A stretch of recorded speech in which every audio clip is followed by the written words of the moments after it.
Welcome to the DFS pregame show here on RotoGrinders. I'm Jordan Cooper, aka blenderhd, blenderhd on Twitter. And this is the show where we kind of go over a little bit of yesterday's results. We go a little bit over today's slate. We talk about general DFS strategy. If you have questions and you're in the YouTube chat, I care about you the most because you come here live. If you're listening on the podcast feed, feel free to rate and review it on iTunes.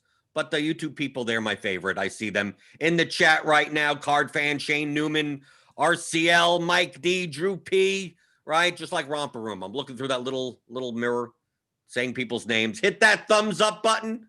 Hit the thumbs up. Hit the subscribe. Hit the notification bell. Keep my apple juice cold. I got the regular apple juice today. But on Mondays, as normal here on the pregame show, I bring in my co-author of The Theory of Daily Fantasy Sports. You can pick it up, 15-hour audio DFS masterclass at theoryofdfs.com. It's Mondays with McCool, James McCool, paydirt_DFS on Twitter. And you were complaining to me before we went on that you're done MMEing the $8 to $15 Draftkings contest because even though that it only a month in, it was your goal in the beginning of the season. Like I'm gonna play these large field contests like I did. Like we kind of switched, right? I went from I'm playing 60 to 80 lineups in large field and trying to bink one or two a year, and I have. And then I'm going like, well, do I want to rely on that because the swings are ridiculous? So now I'm playing more of the small field single entry 3-max contests. You went the other way. You're like, no, I'm gonna win the 100,000 first place one of these times. If I could do it, you could do it. And you told me that a month in, you're already sick of it. I am sick of it. I'm really annoyed. I just like MME is so hard.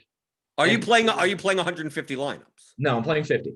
Okay. So very similar to me, where Right. You're not, because if you're playing 150, you'd be. I think you have a couch in the back. You'd be I lying wouldn't on have there. that couch anymore. I wouldn't have, a house. Like I would be getting just slammed. No, I'm doing 50 lineups. And MME is hard. It is such a different way of thinking than single entry. It's a different way of thinking than 3-max. And the way that I have always been conditioned and the way that I've always been best at is by doing single entry to 3-max, building 5 lineups. Like in League of Legends, I build 5 lineups. I have a very dedicated strategy that I use for that. In CSGO, I build 3 lineups. I know what I'm doing there. In NFL, I know what I'm doing there with 1 to 3 lineups. But when it comes to MME, when it comes to building, 30, 40, 50 lineups, it's such a different idea. And managing the exposures and managing your different portfolio of players and trying to figure out where to take your stands. Like I know where to take a stand when I build 1 lineup. I know where I can hedge myself if I build 5 lineups. Like I know that, but extrapolating it forward and learning how to play an optimizer like a freaking fiddle, that is much more difficult. And it's something that I've been trying to challenge myself to do. And I'm just getting crushed. And it's like, there are some things, I switched things up a little bit. I tweaked something about 2 weeks ago where I was trying to like use a little bit more of a floor strategy rather than ceiling strategy. And that was nice in terms of instead of losing 90% of my in play, I was then only losing about 65% of my in play, which is cool. That's great. And I understand that that's like something you should aim for. But I am here to tell you that as somebody who is a good player in single entry to 3-max, if you throw 50 in there, you don't just automatically win the tournament. Like I am very down right now and I'm annoyed about it, but I also understand that it takes time to hit that 1 or 2 banks. And as soon as I hit it, like I'm going to be fine. But as of now, I'm super frustrated and annoyed. And I'm sure, Jordan, that you understand the super frustrated and annoyed part of it. Yeah, if you're playing seriously, if you're playing DFS, especially GPP seriously, I say this, if you've never experienced this, you're not playing seriously. At least once a year, at least once, if not more, once or twice a year, you should have a downswing where you consider like, why am either 1 or 2 things. I was never good at this game. Like, oh, I guess I don't got it anymore, or I was lucky in the past. And you seriously contemplate like I think going to a 9 to 5 job is so much more. This would be so much easier, where I just get a paycheck and not have to worry about this. But if you're not saying that to yourself like once or twice a year, then you're probably not playing seriously enough. It's really true. And when you're building lineups for these large field, top heavy payout GPPs, I mean, James, do you think that you're building good lineups? Like, there's a difference to me between like optimizers and exposures. To me, it's an efficiency tool to build good lineups. Do you think that if you were to hand build 50 lineups, that they would be better, or you're not conditioned? Because I'll tell you my thing from the other side of the spectrum.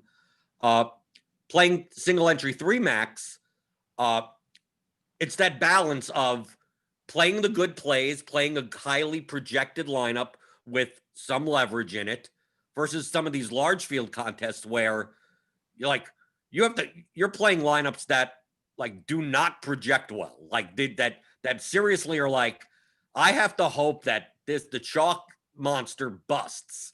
And then this game goes off and I have 3 guys from the game in single digit ownership. And if that goes to overtime or those, then I could win. I could beat 80,000 entries.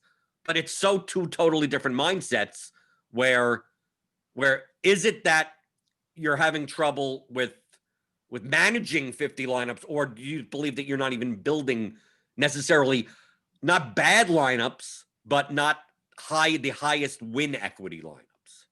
Yeah, I think that it's probably mostly along the lines of having issues trying to manage through the 50 lineups with all the news that we have had in this season. And I have said before, and I talked about it probably last year, maybe the year before that or something like that, where I think that when a DFS player goes from strictly playing DFS to then being a content provider, there is kind of like an adjustment period of trying to like manage both of those things, because there's a reason why a lot of like the really, really good DFS players are not providing content. And it's because they make more money from actually playing and like dedicating that time to themselves. Well, let me get it straight. It's not necessarily you make more money playing. I make more money playing. It comes down to I'm not on crunch time on RotoGrinders a half an hour before lock, so I get to I can make 100 lineups. Like when I used to say, I mean, I don't, because I'm doing these shows in the morning, I have a much bigger advantage because I'm not doing the pre-lock type of shows. Right. But whenever I did on the weekends, when I did crunch time on the weekends, and they're like, oh, how much of this guy do you have in your 100 lineups? It's like, dude, I made 3 lineups. Like, yeah, I can't do 100 lineups and then still be doing this show at lock when 15 minutes, like I could change during a show. Oh, Bradley Beal is out. Let me play Russell Westbrook in like 1 lineup. But that happens during the show, and then I'm just burning my money because I'm not going to be able to also do the show and manage 100 lineups. Mm-hmm. So that's really what you mean by like you don't see many of the top players on a specific night that always do like pre-lock type of content, especially in NBA. I mean, even like last night. I mean, it doesn't even matter. We could use any night. Trae Young and Clint Capella are out. I mean, like you're gonna have to change stuff after lock. Blow it all up, right? Right. You just blow it all. People are in the Discord making lineups at 11 in the morning, and I'm wondering. It's like until that 5:30 p.m. Eastern injury report comes out, like all I'm doing throughout the day is just kind of like pondering strategies, kind of like that could work. This could work, but I'm not building anything until. I mean, the hour and a half before when the injury report comes out, oh, not LeBron is going to sit today, or this guy is going to play, or the COVID. Oh, the chalk game has just got wiped off the board. So you're having, especially in NBA, you probably when MLB comes up, maybe that's a better foray for you into MME style, especially because I'm better at MLB. Like NBA, I think that my models are very good, but when I'm having to rerun the models every 5 minutes, the 30 minutes or like the hour up to lock as a content provider and like taking care of my subscribers and doing that kind of thing. And then also having to go into lineup HQ and be like, okay, what do I have to change here? Like what new rules do I have to put in? What new exposure caps do I have to put in? Like, what do I have to do in terms of like okay, well, this game has now been canceled. So I have to take all that exposure and put it somewhere else. And then more news comes out. And then it's another 9 minutes to rerun all the models. And then another 3 minutes to relook at my exposures. And like, I think that NBA, one of the hardest things for me has been managing in MME style, because in single entry, I'm still doing okay. Like when I'm able to actually like just sit down and focus on 1 entry, 3 entries, I can do that in NBA. But the MME in NBA has been really, really hard in managing all those lineups as a content provider. I think that if I didn't have to rerun all those models, I'd be doing better, because frankly, I'm not sure if all of my lineups are good. Like I know that 10 to 20 of my lineups are good, because I can get that far down the list before another piece of news comes out, and then I can like reassess. But then like after that, it's squirrely. So Right. to answer And that happens for the best of us. There have been many times where I'm building 100 lineups where some news comes out 12 minutes before that changes everything. And it gets to like it's 2 minutes before lock, and I'm still tweaking stuff, and I'm still going through lineups, and I see that clock running, and I know lock's in 2 minutes, and then I just say, I press build again. I go, whatever this is, that's what's going in. Yep, that's what you're loading in. That's what I'm loading. And if I make late swaps later, so be it, whatever. But as of right now, I have 58% Cam Reddish. Oh my. Okay, let's hope that works out, because I can't find a small forward to jam into some lineups. Yeah. That happens. Imagine when people say, oh, you have 150 lineups. How do you not win? I mean, dude, if you're playing multiple, look at a lot of the professional players that play 150 on multiple sites. And it's a streamlined process. Like you have to get your process down. You have to first be good enough strategically to build enough good lineups out of 150. A lot of the 150 players will even admit to say that, yeah, a lot of times their last, 20 or 30 lineups may be pretty crap. But they're looking to make it up on volume in general. But that managing all of that, like it's a war of attrition. Like making sure that every single one of your 150 is like plus EV, like it's nearly impossible if you're playing 450 lineups across 3 sites, 4 sites, whatever it is. But relying on the number one, strategically being sound, that you're not just pumping in, just like pressing a button and just going whatever it is. But then also being able to, I don't even remember what I was going to say. I forgot. Because you have to be strategic, and then you also have to be able to enter everything in, and you make it up. You make it up in volume. I'm going to make as many plus EV lineups as possible and play every day, multiple contests, all that type of thing. So the one lineup that wins here, one lineup that wins there, there's a process behind it. A lot of people don't have a process. A lot of people don't have a strategy. I think those are the 2 things that you put together. Our book, our audio course, 15-hour audio DFS masterclass, theoryofdfs.com, covers the strategy, right? Okay. These are the concepts you need to weigh in order to build plus EV lineups. End of story.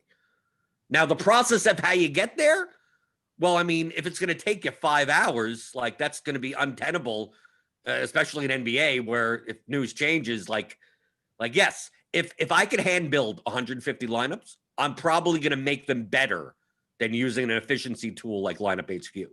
But just it's not feasible time-wise to do that. So I need to come up with a process where I could generate as many plus EV lineups as I can. That's why I always stuck with like 50. Number one, it reduces your variance, so I'm not playing 150 lineups. And I'd rather make 50 good lineups than 50 good lineups, 50 okay lineups, and 50 who knows what lineups there are. So focusing first on the strategy and then on the process. A lot of people go to the second automatically. They go, well, what's the process? What buttons do I press in the optimizer? It's like, well, have you devised a strategy yet? Where are you finding leverage in some of these lineups? Where are you finding leverage in some of those lineups? Where, I mean, you could have a strategy. You could have a strategy where it's just like, I'm going to build 50 lineups that all are doing the same thing, right? Everyone's paying down at center. I'm paying up at center and jamming that in 50 times. Yeah, sure. But you could also have one where you You're doing one strategy for 10 lineups, another strategy for 10 lineups, another strategy. That's where the exposures come in to like make sure you have these types of lineups and then those types of lineups and then these types of lineups. And in the beginning, I had to do that by building separate sets. So I would go, okay, let me build 10 lineups like this in an optimizer. I'll build 10 lineups, 20 lineups like this, then another 20 lineups like this, and then another 20 lineups like this. And then I have 60 lineups and I cut them individually of each build into my CSV. And then you start getting good on doing kind of like the ballpark math in your head with the exposures and go, well, if I'm going to have 20 lineups like this, that means I'm going to have to have a cheap shooting guard. So who's the cheap shooting guard? So I need to make sure to have 20% of that guy. And then if I'm building with the high-end center, I need to have a small forward that's like 4,500. So I look through and I go, okay, I guess that guy's going to be in those lineups. So you kind of have to ballpark that. But to me, that's part of the process.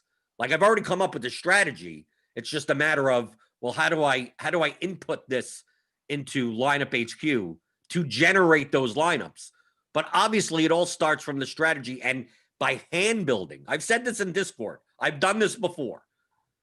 If you're having a trouble with your process, hand build 20 lineups. You could practice this. You could do this right now. It won't be the 20 lineups that you play tonight or anything.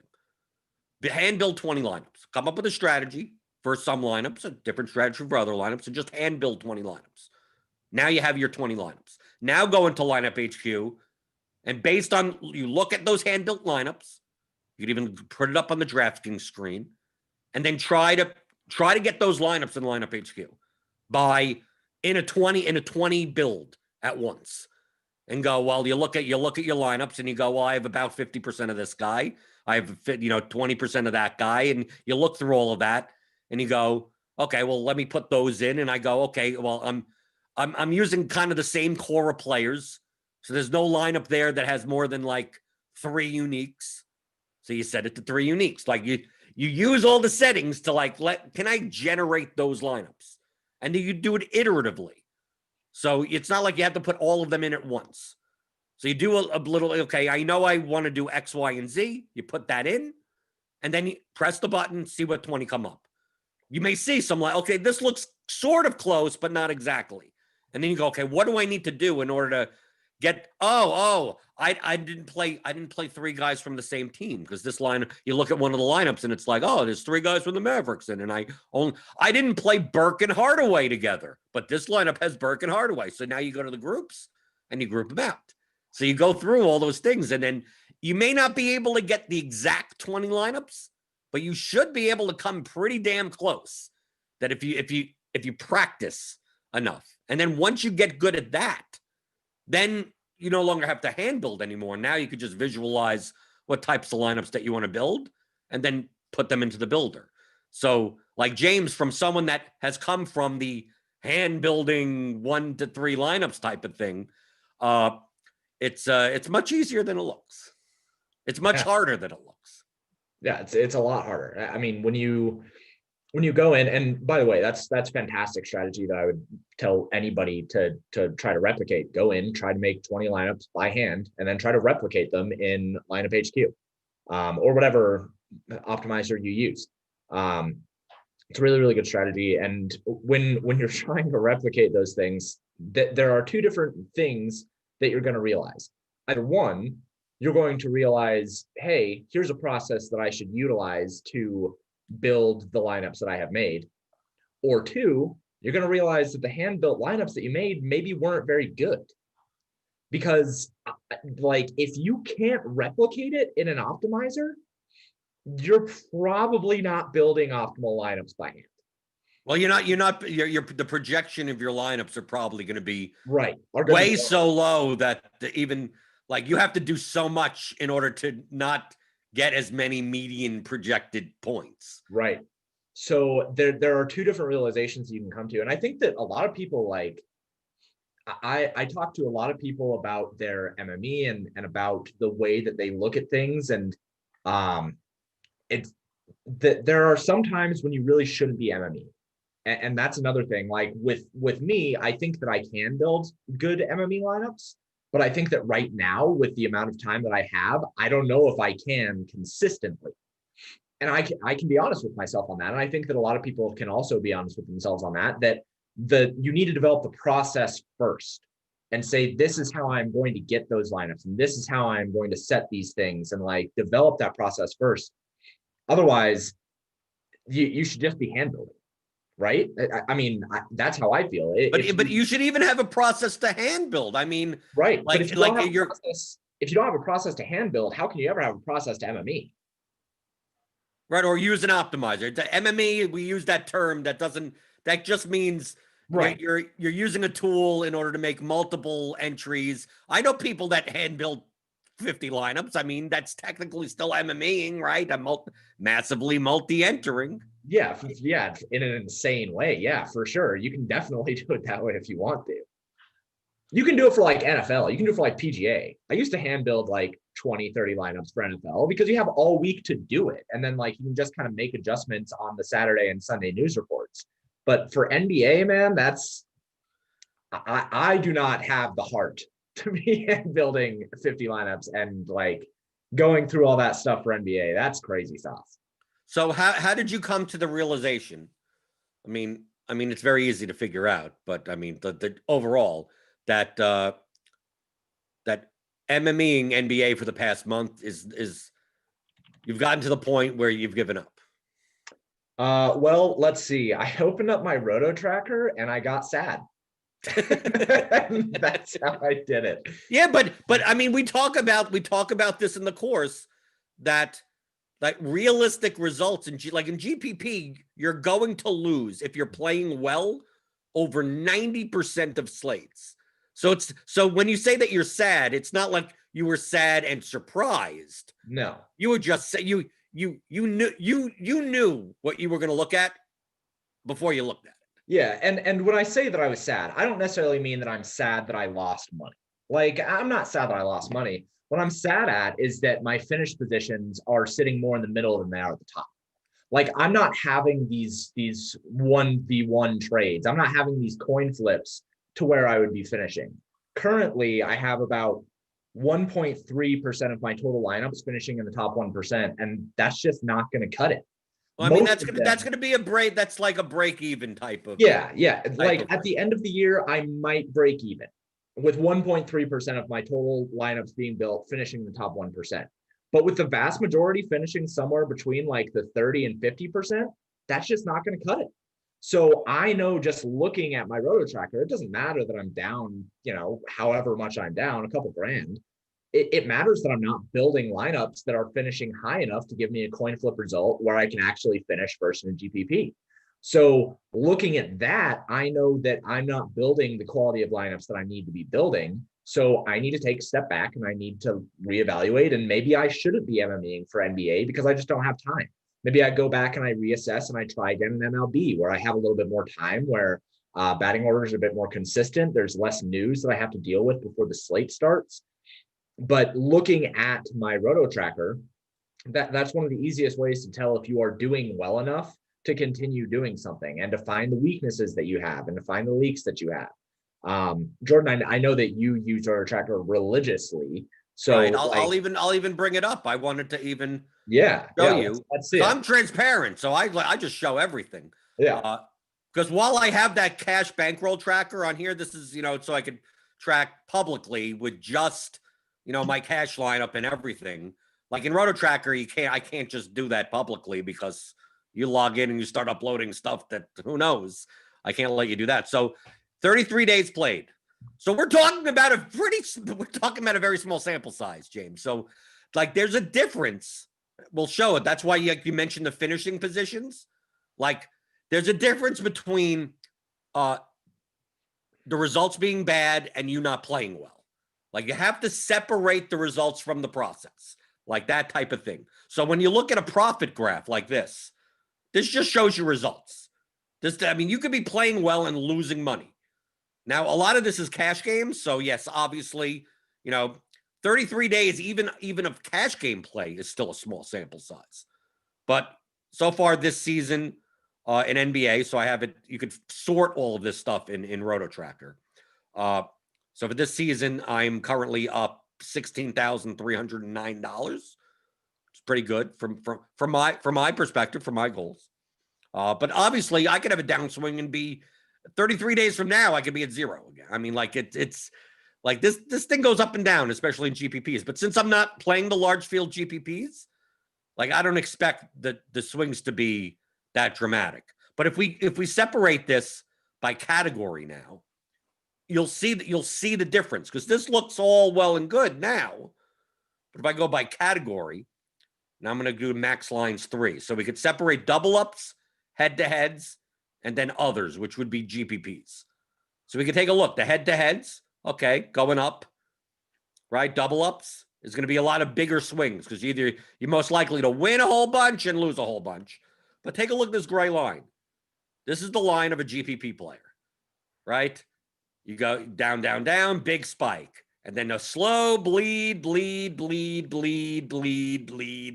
you hope for the next big spike. Yep. Like that's the GPP player, right? You shouldn't be, it's not going to be a straight line. It's not going to be a hockey. It's going to be a hockey stick once, 2, 3, 4 times a season. But throughout that time, it's just going to be a steady drip, drip, drip, drip. And this is the main reason why I do play cash games. Not because I make a ton off cash games, is because you could see here, if I just played GPPs, these are what my swings would be. Like I would have gone from a high point of 12,400 on the 13th, which is 12 days ago, down to 7,800. So like that would be a swing of about $5,000, which in the course of 33 days at my stakes level is hefty enough. So $5,000 downswing, which has not stopped yet. So this could continue for another 2 weeks and be a $10,000 downswing. But now we switch back to, if I take off this cohort of the 3 and put it back to just all of it combined, you don't really see that down. You don't really see it. I mean, you see a little, but it's kind of smoothed out. So that's the purpose of why I play cash games well enough. Obviously, if you're a horrible cash game player, you just continually go down with your GPP results. But this is how I determine. This is how I look, and how am I doing? The same thing as what I'm doing here with this little graph for the cash games, for my cash game line. So you look at this. Now, this will show you results. Okay, this is what happened for 33 days, which, let me make clear, is a blip of a sample size, right?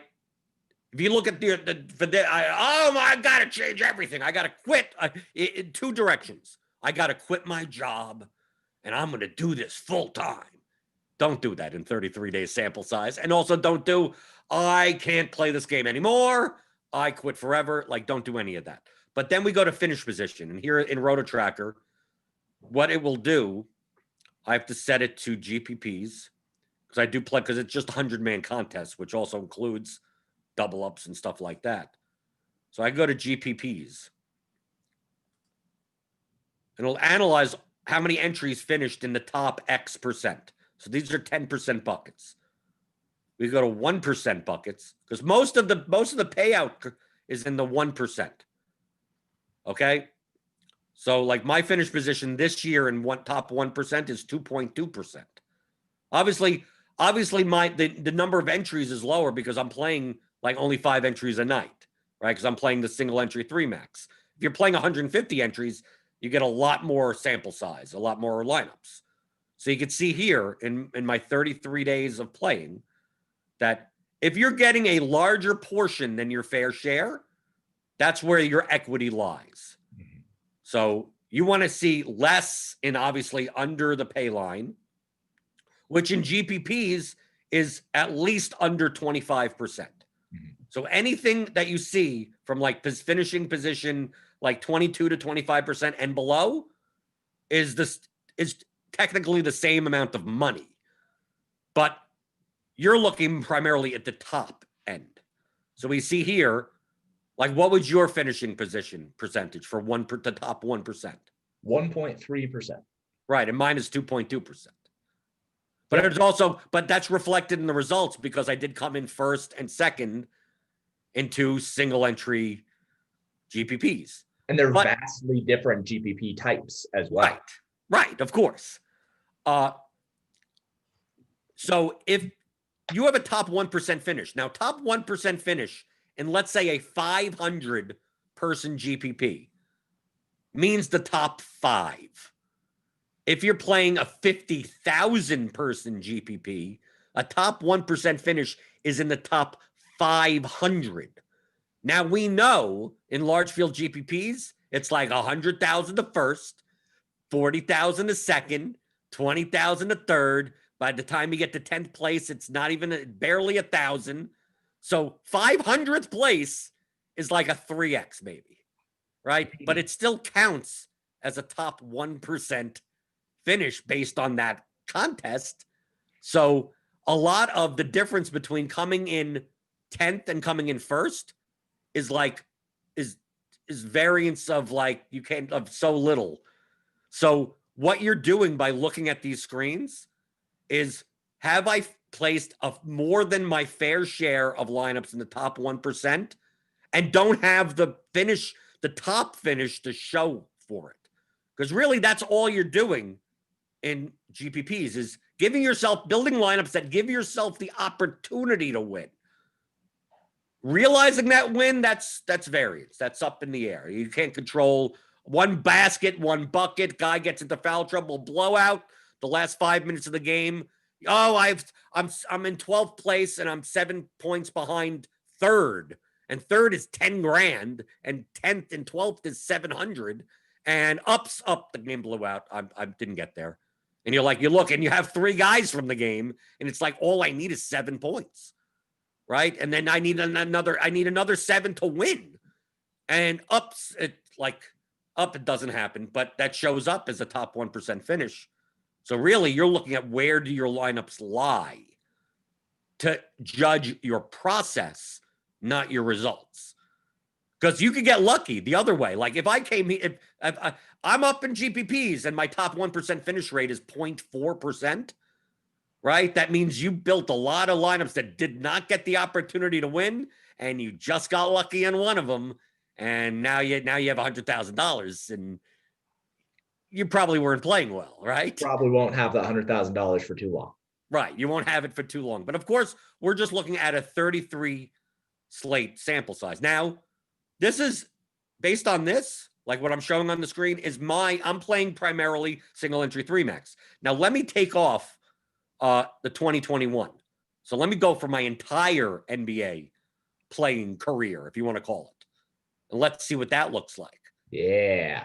Okay, so now this includes all the large field GPP play and everything like this. So now my top 1% finish is 1.4%. But I also have a lot in this high from the 22% range on, more than my fair share, and a lot of on the cash line. But this still shows that I still probably play a little too much projection and not enough leverage, right? Like I'm more likely, I'd rather have this line be up more and these lines be down more than how flat they are here. This is still profitable play. Like we're still looking, obviously, I've $177,000 profit at NBA over this time period. But so it's still profitable play, but it's not the most profitable play. If you look at this and you see a lot more, you're getting more of your fair share down here and not enough up there, then your results probably show that you're negative. And if your results don't show that you're negative, that means you've gotten on a very good side of variance. So really, what this finishing position screen shows in RotoTracker, if you get it, is more of the byproduct of variance. Are you on the good side or bad side of variance? Because if you're on the good side of variance, that means that you could be playing poorly. And if you're on the bad side of variance, it could mean that you're playing well and it's just not showing. So this is what you mean by you're looking through in a 33-day sample size of your MME play and going, it's not because you lost that you want to dial it back. It's because you don't think you're playing well enough. Yeah, exactly. And you know, it's one of those things. There's two lessons that I think are really important in that thought of one, being honest with yourself. You really need to be honest with the way that you play and with how much you should play and where you should be playing. And two, your bankroll management needs to be tight, because you can look at things like this with your finishing percentages and with your profits, and you can look at this stuff and say, okay, well, I've been getting unlucky, and I need, and eventually, hopefully, things turn around. The variance, hopefully, you have a hit this NBA season, but still, you need to be taking care of your bankroll the same way, and you need to be looking at it and say, okay, well, if I have $5,000 to play with each month, and you're on a downswing, you need to be dropping down in stakes, maybe, you know, maybe instead of playing the $8, if I do continue to be masochistic and continue to try to MME, I should be dropping down into the $4 or the $3, something like that, maybe the $1 for a little while. Things like that, you need to be able to drop down, and you need to be able to be honest with yourself. Too many people get caught up, and there's too many people that succumb to the gambler's fallacy, and there's too many people that look at their DFS play and almost have an ego about it. You can't have an ego when you're analyzing your results. You need to be able to be honest with yourself. And with me having a 1.3% top 1% finish rate, like, I know, and I remember it specifically, I woke up one morning and I had Anthony Davis going. I was in like 60th place, and I woke up in 22nd place with him having 35 fantasy points instead of a regular median outcome, which would have had me the $8. But I don't know that I can consistently put together lineups of that fashion. So I can't look at that and be like, oh, I have to try to chase that. It was a good lineup. I don't know that I can continue to consistently build those good of lineups. So being honest with yourself, I think, is really important. Jordan is right that it has only been 33 days. I shouldn't give up on my MME dreams for NBA yet. But it's dreamed. Like you had a goal. You said, I'm going to try to do this, and it's perfectly fine to 33 days in to go, well, I'm going to shift, but like I don't like this. You think your edge is in a different area. Like, same for me. For instance, like, I'm playing, like, tonight, there's 10 games on the slate. Normally, I'd be like, time to fire up 80 lineups, right? Because there's so many leverage points. Like, no, I'm most probably going to be playing like maybe 5, maybe 8 small field lineups. And maybe I get to the point where either I have to weigh. Essentially, what you have to do in your head is, where is my edge? Right? You have to figure, where do I deploy my allotment of bankroll for that slate? Do I do it here or do I do it there? Right? That's really what because you're only playing a percentage of your bankroll, right? To avoid risk of ruin. So you got to allocate it somewhere. Now, obviously, I'm allocating a bunch to cash games. So that's already taken care of. And then I have to look at GPPs and go, well, now what percentage do I allocate here? But where? It's not just GPPs in general.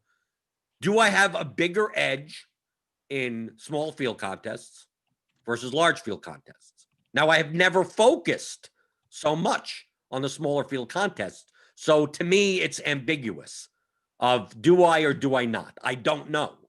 That's the reason why I'm doing it, to see, do I have a bigger edge here or do I have a bigger edge in large field? In large field, you get so many casual dead lineups in there that just from an intellectual level, that's why I've always focused on them. Like, my whole thing, just like in poker, I just want to play against the worst players possible. That's it. Like, I don't care what the format. I'll play pot limit Omaha. I'll play Omaha high-low. I'll play stud 8. I'll play whatever the hell it is, as long as the people at my table are horrible at it. Like, I just have to be better than them. So I look at these fields and go, well, I see 20+% of lineups being like no win equity whatsoever. But of course, it's hard to win these. I mean, like, you're going to have to spend a lot of money and then to bink once or twice a year. And if that doesn't happen, you're sat on your couch, even though you look at your finishing positions and going, I just was on the bad side of variance for the entire year. And that's perfectly, that can happen. So I'm like, okay, how do I further reduce my risk and still make the same amount of money? Well, maybe I should focus on these singles 3 max contests It's slightly different strategy, but I still know the strategies. I'm still going to do it, and then assess it at some point, whether it be 33 days from now, whether it be 3 months from now, whether it be a year from now. At some point, you're going to have to come and say, is this the best way? Is this the best way to allocate my bankroll? And based on what you're doing, like me, I don't have to worry about at lock. Like, I don't do a show before lock. I don't have content before. I don't do any of that. I'm in RotoGrinders Discord, so I'll post like Trae Young's out, blah, blah, blah, and then go back to my lineups type of thing. But you're running stuff for other people. Like the projections team at RotoGrinders, like they're changing projections like every 3 minutes. Like, do they have time to put in 100 lineups on top of that? Probably not. So I have that luxury.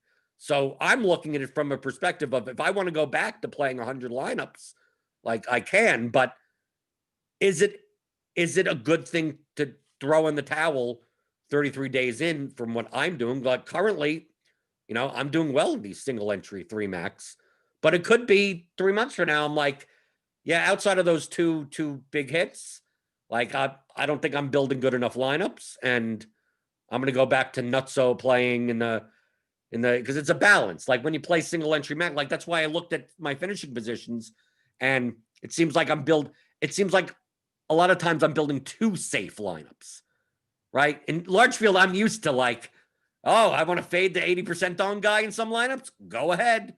But in like the small field stuff, it's like, what's the point? I'll find leverage elsewhere.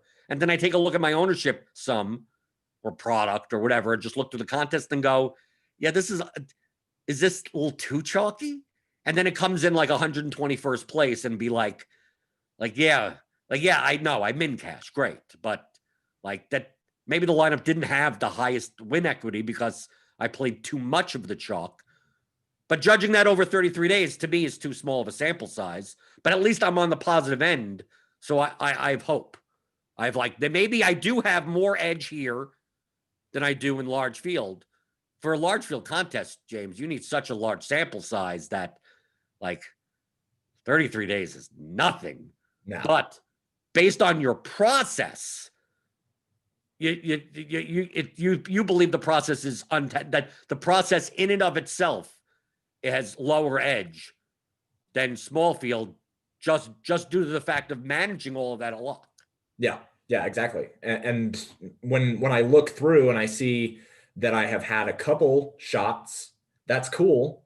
But with all the news and with all the news that we have had so far, you and I both know that as soon as we get into February and March, it's not going to get better. It just gets worse. The news doesn't get better. We don't start getting less guys resting. We don't start getting less guys injured, like those kinds of things. And at this point, and I always say that the first month and the last month of the season, I think, are where you are. If you are a very good player, you should be having a lot of your play in the first and last month. But for most people, you should be dropping down your exposure in the first and last month, because especially the last month, like there's so much variance that gets added on to less predictable outcomes that now that we're getting into this February and March, it's probably just not smart for me to be MMEing if my process, I don't think, is good enough to be competing in those large field contests. So because I need to be honest with myself, I'll probably just go back to playing the $100, $150, $2 single entry to 3 max stuff and focusing more on my content, focusing more on getting ready for MLB. And then I'll try to jump back in for MLB, because as somebody who wants to be the best player that I can be, I do need to practice my MME. I do need to practice my process on that so that I can continue to be able to give out good advice on it. If anything else, just to experiment to see what is good and what is bad. But from a ROI standpoint, just doesn't seem like it's something that I should be doing this NBA season, and that's okay. Right. You're looking at your goal is to make money. Yep. Not to I mean that's the first goal should be to be profitable, and then to maximize your profit to the extent that you can while minimizing your risk. Like to me, that's the gold standard. I think that's the gold standard of most people that want to play DFS seriously. It's not about, yes, there's some people that their goal is I want to win the Millie Maker. Okay, that's a fine goal to have, but Is it an attainable goal? Yeah. You're either going to attain your goal or you're going to lose a lot of money in the process. And if you're fine with that, that's fine. Fine. That's your goal. My goal is I want to be able to make, I've always said, can I make between $50,000 and $75,000 a year playing DFS without having very little risk of going broke, right? Like so I maximize for not going broke a lot of times, more so than like, well, I could play 10 lineups in the 888 today. I could also lose $10,000 today. Which do I want more than the other? Like, no, I want more to not lose $10,000. So I'm not going to be playing those contests. Maybe, yes, if I had a $2 million bankroll, then that's not a big deal. But I don't have a $2 million bankroll. So when I get there, right, I'm more like I'm fine. I'll get to the $2 million bankroll 10 years from now. Okay, I'm perfectly. If I could do that, I got it made. I don't need it. I don't need all the money right now.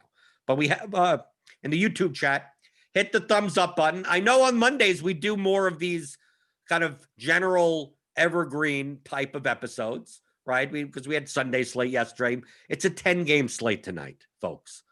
Does it matter at 11:46 in the morning? We know that anything we say right now is you could just throw out about 5 hours from now, right? On a 10-game slate. I mean, sometimes we see that on 3-game slates, but at least 3 games, you have the less. Okay, it's more likely that not much stuff is going to happen. Today, who knows? It's 10 games. We don't even know if there's going to be 10 games. But Chris L in the chat asks, you would say you would expect to lose 90% of the time in MME. How would you adjust that expectation for single entry? It's the same. It doesn't matter. It's the same thing. Think logically. Most GPPs pay out the top like 24%, right? And typically that first 4 is like 1.5x, right? You don't even get to like a 2x payout until like the 18th percent point. But still, if they pay out 24%, if everyone was equal and all the entries were equal, your expectation would be to lose 76% of the time, right? If everything was equal, right? Now, if you're building lineups that have high win equity, they also have high variance, which means while having high win equity, they have high like last place equity also.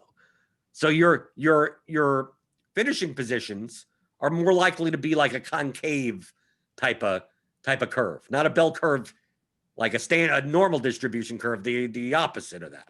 So you're more likely to get high finishes and low finishes, which means that guts out that middle range, which means like you're going to lose 90% of the time, but the 10% of the time that you win, it won't be the 1.5x zone. It'll be in the 3x plus zone if you're building good win equity type of lineups. So that's why if you're winning, if you're profiting in GPPs 76% of the time, if you had 24% of the time, which is like as expectation based on the payout, that probably means that you're not playing high. You're playing in a losing manner. You're going to bleed away your money because those min cashes aren't going to make up for all your entries. So even if you're losing 76% of the time, like you're more likely to lose money than if you're losing 90% of the time, right? If you're losing 90% of the time, obviously, if you'll take a look at your finishing positions and it's all in the back, that means now you're just an awful player. I mean, there's a difference between losing 90% of the time because you're playing players that are injured or only playing 3 minutes on the court and losing 90% of the time playing lineups that I came in 7th once and I came in 12th another time, right? Those types of things. Because one first place finish wipes out like all your losses and then gives you 3 times the amount of profit. So your goal is to build lineups that have high win equity and low win equity. These barbell, your graph should look more like a barbell, which will naturally mean that 90+% of the time that you lose. But the 10% of the time that you do win makes up for it. But since you're losing 90% of the time, James, you know how that feels. Yeah. I tell everybody in my community that you shouldn't. I never build a GPP lineup expecting to like make money. I Of build. course, you're expecting what you're expecting No. to win. Let me finish that thought. I never build a GPP lineup and say that. Let me rephrase that. You're not building a GPP lineup going, if I get that min cash, I'm successful. Yeah, I always build a GPP lineup, one, being okay to lose that money, and two, never really expecting to min cash. Because if I min cash, to me, that's a failure. Like, yeah, cool, I made 1.5x, but I know that over time, if that keeps happening, I'm not going to make any money. In fact, I'll lose money because I'm going to be losing money to rake. I'm not going to be cashing the vast majority of my lineups. If I min cash with my strategy, it doesn't mean anything to me. That's a loss to me. So I'm always building lineups to try to finish in the top 5%, 1%, or finish last. I finished last like a lot, dude. Especially in NFL, I finished last quite a bit. Because the way that I build my strategy is I'm not building a lineup that I hope cashes. I'm building a lineup that'll make me the most money when it does cash. I'm building with a strategy where if the things that go my way or the things that I need to go my way, I make a lot more money than if I were to build something that goes my way more often, but doesn't make me as much. So I'm always trying to maximize the amount of money that I can make off of my lineups, especially in single entry, because what a lot of people do in single entry is they'll throw their cash lineup in, or they'll throw in the safest lineup that they have because they only have one lineup. So they have to hope that they cash with their one lineup. I don't care about that. Like in single entry, that's an even better opportunity for me to be different and for me to leverage the field in these high leverage points, because if that fails, so many more people have it in single entry than they do in MME that I pass a vast majority more of the field. I have more relative value in my lineup fading somebody that is 70, 75% owned in those single entry stuff if I deem them as fadeable. Like there's a difference in that. And like we talked through that a little bit in the expected value of the plays in the book, theorydfs.com. But with me, I gain more relative value in single entry and 3max in leveraging those high leverage points than I do in the MME. And so I accept more variance in those single entry stuff. Because like, I don't want to min cash. I don't care about min cashing. I would rather lose 90% of the time and have one bink and, make $15,000, $20,000 in that one day rather than losing 76, 80% of the time and having min cashes where I like slowly bleed out. That's just, you shouldn't play GPPs to min cash ever. Right. You're always looking to win first place. Yeah. If you're concerned about, well, I'm going to put $100 worth of entries and I may get zero back, and that's going to cause me to go nuts. Like that either means that you're playing above your bankroll, or that mentally you're not. It's very similar to poker. If you're going to tilt too much at the table, it's going to throw off all your profit. I mean, you're going to tilt away so much of your profit. The next day, right? You have players, right? I see it in the RotoGrinders Discord all the time. You play LaMarcus Aldridge, he puts up 7 points. And you're like, never again. And then like he's down to like 4,900 and like Keldon Johnson's out. And they're like, nope, can't play LaMarcus Aldridge. Doesn't matter. I know he projects well, can't play him. 7 points. It doesn't matter. Who cares? Right? Or people that I lost a lot of money yesterday, so now I'm going to play the 888 to try to win it back. Right? Like that type of these are the ways that even good players tilt away their money. They just tilt it away. Just like I go on swings all the time. I go on 30K down swings. I look and I go, I hope this turns around. And it always does. Even though at the time it's like you're in the black hole of just like, like Get Out. You ever see that movie? Kind of like you're just down in that little mirror. It's all like, I don't know if I'm ever going to get out of here type of thing. Someone else has my body type of thing. And I have to remember like, oh, this has happened to me before. And every single time I end up on the bright side of life at some point. But once you figure out you're at that moment, you can't start like, well, I need to get myself out of this moment. I need to get myself out of this mentality of this psychological depressed type of state. And I'm going to do anything I can to do so. So I'm going to play the Thunderdome today, and I'm just going to make it all back at once. Like this is how you go broke. You're gonna have to drop down in stakes and work your way back up. We could take a look. Look, I remember I said on the Theory of DFS podcast, which is every Tuesday. You can subscribe on iTunes for that. That I had a downswing in the beginning of last year in NBA, and then COVID happened, and then I wasn't able to make that up. If we take a look, if we go to my graph of NBA lifetime, so this is my current year, current season, all time. Well, one, you look at that. Oh my God, James, look what happened. Went on this downswing, right? Right, all the way down to July 31st, right? I don't know when there was NBA on the 31st, I guess. Somewhere around there. It's still NBA. It says NBA, right? So I went on a downswing of what? From a 181 to 160, yeah, about 20,000. Oh, look at that. Now I'm back to where I was. Like things turn around, right? Of course, I had to dig myself out of it. And then eventually, I'm assuming, then I'm going to see myself up in this zone by the end of the year. And then there's going to be a point in which I'm going to go down like 20,000, and I'm going to be like, all I have to do is look at this. Look, 17, not like all over here, and I went all like just bleeding away, bleeding away, up, I'm good. Bleeding away, up, I'm good. Like all that. This is what a GPP player's graph kind of looks like. People could. It seems like a lot of people don't realize that. I mean, I'd say most DFS players that play don't. But even the ones that subscribe to a place like RotoGrinders, premium subscription, $10 off your first month. Click on the link in the description. Like even they don't realize. Once you start looking at your graphs, you can get this at RotoTracker.com. You could also do this type of stuff in Excel. You could build your own. There's some other sites out, but RotoTracker is to me the best because it's most full featured.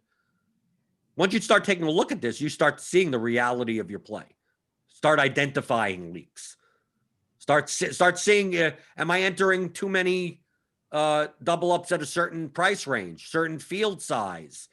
But of course, you want a large sample size. So a 33-day sample size is nothing you should be like dramatically changing what you're doing, but you should be looking at it over time. And then maybe after 33 days, you go, maybe those 11-man $25 double ups aren't for. Maybe I should be entering more of the 5-man large field. Maybe I should be playing more head-to-heads. And you don't like necessarily have to turn it on a switch. But you could just say, it's like, okay, now when I'm going into the contest lobby on DraftKings, I'm looking to build up these 20-man 50-50s instead of going into the $50 113-man double ups. So you let them sit. Maybe you don't enter them immediately. You just go, I'm going to just let them sit there, and I'm going to try to enter as many of these $5 50-50s and see if I can get to the volume that I need for the percentage of the bankroll that I'm playing. Then once I get to the point in which there's no other contest, my allocation, I still need $100 more to fulfill my allocation. And my last $100 goes into two of those $50 113-man doubles. But if I could find better action that based on my RotoTracker shows a better return, I should focus on those first.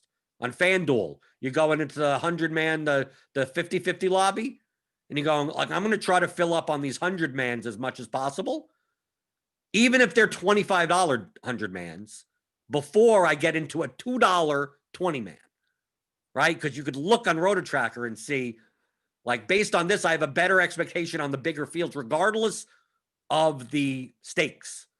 So maybe I'm playing a $50, $100, 100-man 50-50 rather than a $2 20-man and filling those up and filling, 50 of those up and just playing one of those.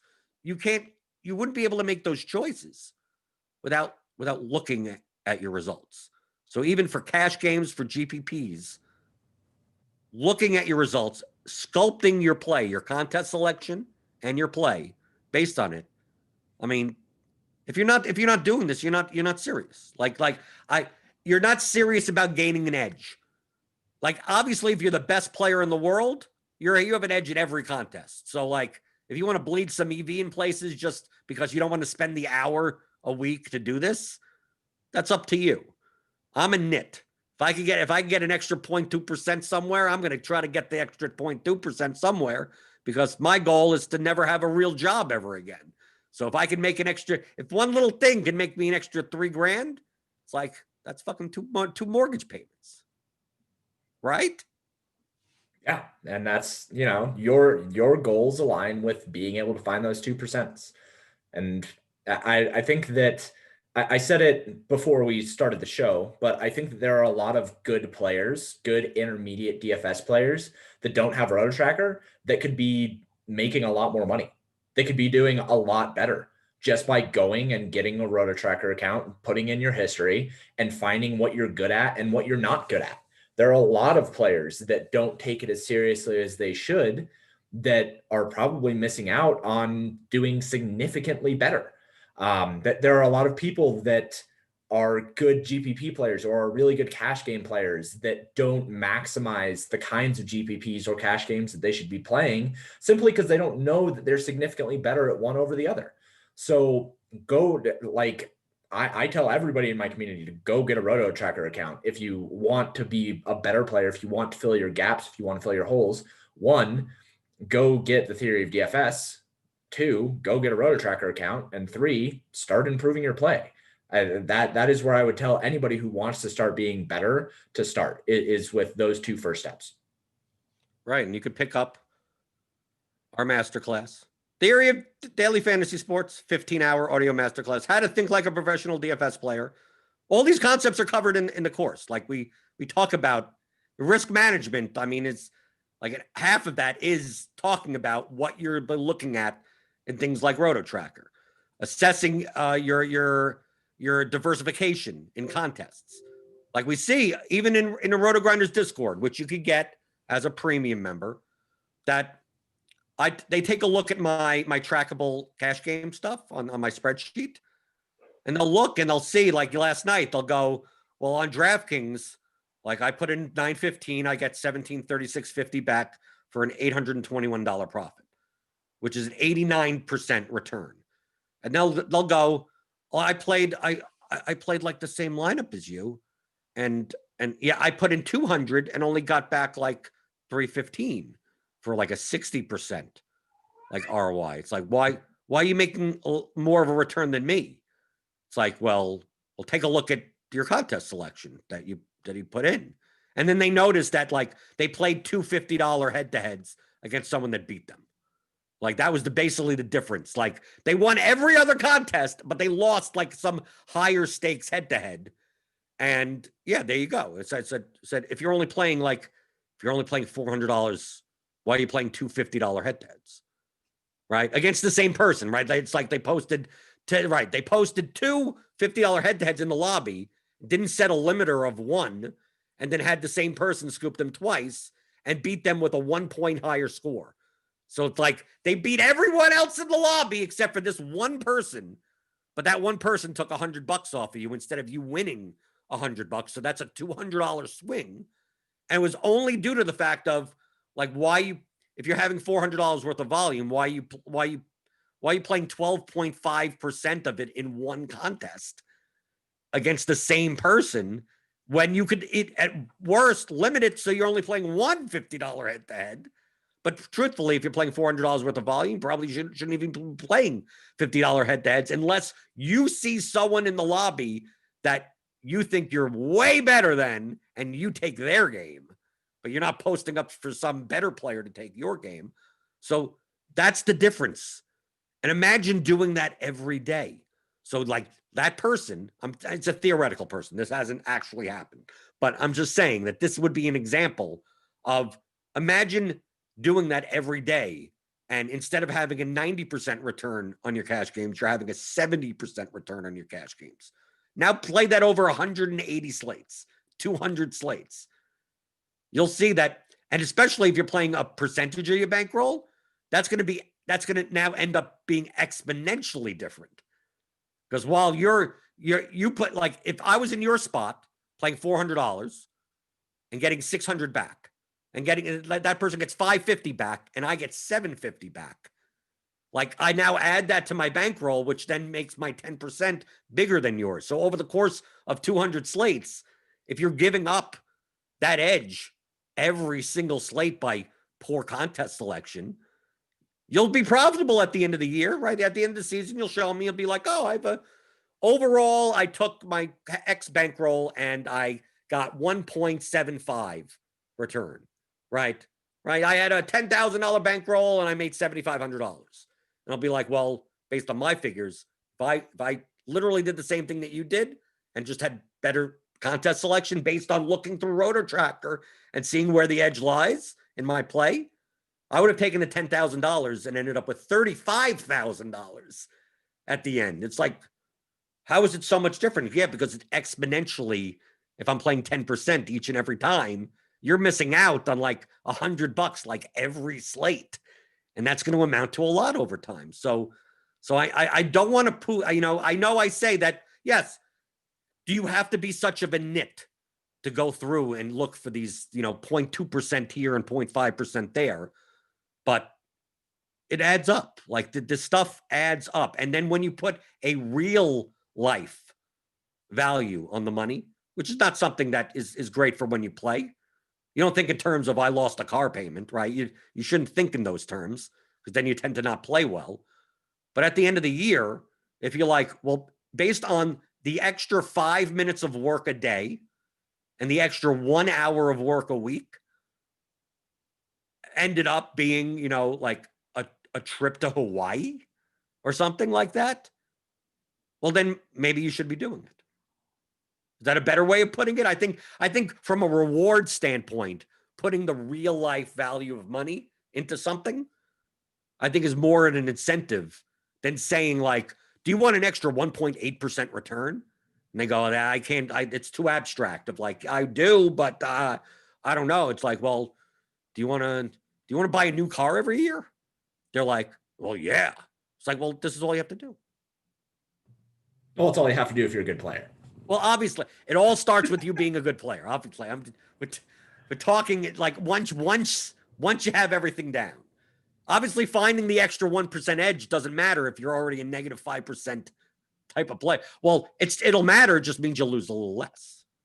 Yeah, exactly. And I do like the idea of relating things to real life value. I always make the joke of like, now that I've been playing DFS for such a long time, whenever we go and like go splurge a little bit and go buy some stuff at, we go to the mall and we buy some things. I'm like, oh, I've lost more money on the Marlins. I like making those connections to real life things. So there is a double-edged sword for sure. I think that you have to have the mental aspect of DFS down before you can start relating things to real life stuff. You don't want to be thinking, oh, I could make a trip to Hawaii with the extra 5 minutes a day, but then you can kind of like lead yourself to saying that you lost a car payment last week. And I think that like that mental balance is right, but you're right that if you can give yourself something to visualize, visualization is everything in life, in visualizing your goals. And if you can visualize that goal to Hawaii, if all that takes is an extra hour a week, that's a pretty good deal to me. Yeah. So are we're both, hopefully things turn around from you and we could both meet each other in Hawaii. Well, I'm not going anywhere until I'm vaccinated. I ain't leaving. So it doesn't matter. But if you're on YouTube, if you like this type of stuff, obviously we didn't talk about today's slate, but this is kind of what we do every Mondays with McCool. James McCool, paydirt_DFS on Twitter, the co-author with me of the Theory of Daily Fantasy Sports. If you like this type of content, this is we did a little application of part of the course. So you could go to theoryofdfs.com and pick that up. And it's 15 hours of me and James in your pocket. So if you like these types of things, how to be a good DFS player, strategically, money management, everything, just how to think like a pro would think. If you're looking to eke out as much edge, as much advantage as you can out of the DFS market, theoryofdfs.com/masterclass. Yeah, you always have. People listen to it multiple times. I'm on my 4th listen. It's very similar to poker books. When I played poker, you read a book once, do you go play? Then a month later, you read it again, and you start picking up. Okay, I'm not doing this as much, or it takes a while for concepts to cement in your head, and like, oh, now I see. Now I start seeing it better, and then even you could a year from now, you'd be like, I'll listen to it again, like, oh, yeah, you're right. I do that. Oh, and then you'd play again. So it'll last a lifetime. It's evergreen. As long as DFS is around with the same format that it's in, you could this will be applicable 10 years from now. So go pick it up and hit that thumbs up on your way out the door. I'm Jordan Cooper at blenderhd on Twitter. Tonight we got Grinders Live coming up on the channel. Big 10-game slate. Who knows what's going to happen. Tune into that. Hit the notification bell to know when we go live. And then crunch time for premium members, which you could always get by clicking on the link in the description, getting $10 off. And until next Monday, James, I'll see you next Monday. But I'll see everyone else tomorrow on another edition of the DFS pregame show here on RotoGrinders.com.